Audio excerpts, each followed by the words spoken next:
Hola otra vez. Venga, vamos a ver si acabamos ese problema 3.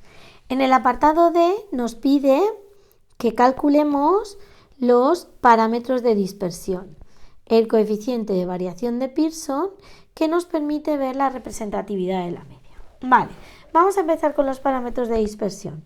El primer parámetro de dispersión que vamos a calcular es el rango recorrido. Este es muy fácil. Acordaros que la formulita lo que nos dice que tenemos que hacer es coger y restar. He tapado el índice, no se ve bien. Es coger y restar el último valor de la variable menos el primer valor de la variable. Vale, pues nuestra variable tenía como valor más grande 8 y como valor más pequeño 0. Si restamos 8 y 0, nos da 8. ¿Qué quiere decir? Pues que hay 8 actividades de diferencia entre el alumno que participa en más actividades y el que participa en menos. ¿Vale? Otro parámetro parecido, pero que nos da mucha más información, es lo que llamamos rango intercuartílico. El rango intercuartílico es el rango entre los dos cuartiles, ¿vale? Si os acordáis, si esto es la mediana, que es el que está en el medio, el primer cuartil está a 1/4 y el tercer cuartil está a 3/4 de los valores de la muestra. ¿Qué quiere decir? Pues que la mitad de los valores de la muestra están aquí en medio. Entonces, si nosotros calculamos el rango intercuartílico, sabemos que entre esos dos valores hay al menos un 50% de los datos. Nos da la información de al menos un 50% de los alumnos en este caso. Vale, pues como ya teníamos calculado los cuartiles, el primer cuartil valía 2 y el tercer cuartil valía 5, pues el rango intercuartílico es 3. Es decir, la diferencia entre el valor del primer cuartil y el valor del tercero es 3. ¿Qué quiere decir eso? Que al menos el 50% de los alumnos participan en entre 5 y 2 actividades. ¿Vale? Nos da la información de al menos el 50% de los valores de la muestra.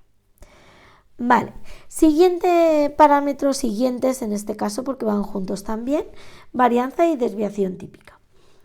Para calcular la varianza, acordaros de que tenemos que utilizar esta fórmula. ¿Vale? Esta fórmula, si os dais cuenta, si vemos la primera parte de la fórmula, se parece mucho a la de la media.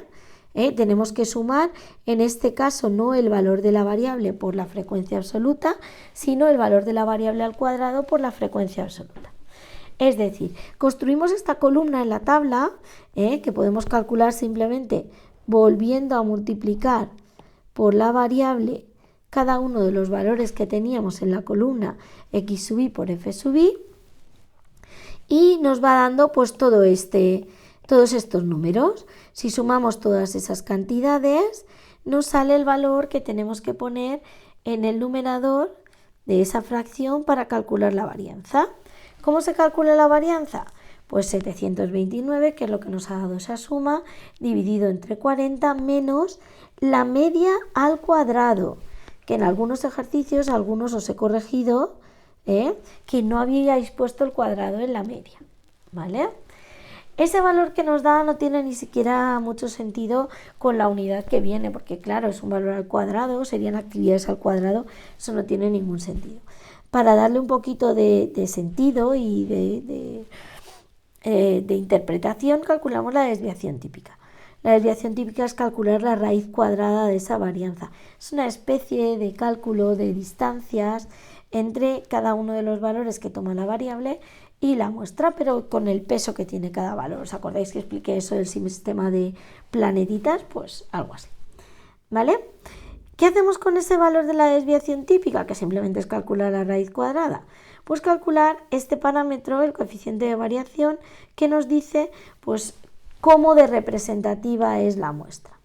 Es decir, dependiendo del valor de la muestra y del valor de la desviación típica que nos haya salido, pues los valores están suficientemente cerca de la media para que consideremos la media representativa de ellos o no.